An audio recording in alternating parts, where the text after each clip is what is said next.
An empty Times Square in New York City as the city scrambled to contain the coronavirus pandemic.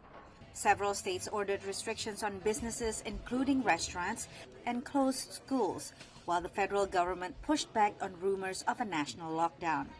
However, U.S. President Donald Trump gave more rigorous guidelines for the next 15 days. My administration is recommending that all Americans, including the young and healthy, work to engage in schooling from home when possible, avoid gathering in groups of more than 10 people, avoid discretionary travel, and avoid eating and drinking at bars, restaurants, and public food courts.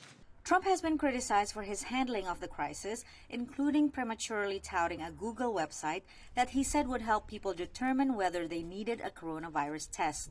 But as cases spike up, he has taken a more somber tone and acknowledged it could be July or August before the outbreak is under control. He seems to be admitting that there is actually a crisis, that it's not going to be a short-term crisis, and that it is in fact going to come with a lot of challenges. I thought today's statement was the most dramatic and the most filled with the most acknowledgement of those realities that everyone else around him has been talking about. Health experts are applauding the tougher guidelines. I think people can see that, okay, for 15 days, we can do this.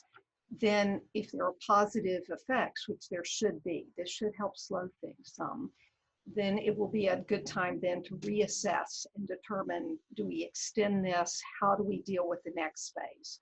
But I thought overall that it was a very well thought out plan for slowing the virus and for really focusing our efforts. The U.S. is a federation, and it's mostly up to states to determine containment measures. In the United States, healthcare, like education, often is going to come down to where you live and who's in charge of that area, whether it's a state department of health or a school district. These kind of practices in the United States typically are in local hands. States that have not yet experienced community spread have been slower to act.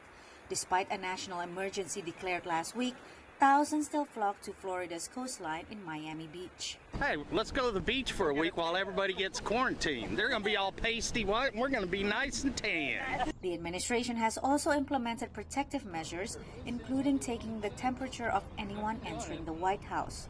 Meanwhile, the White House Correspondents Association called on all members to work remotely as much as possible and to keep minimum staffing at the White House, including during press briefings.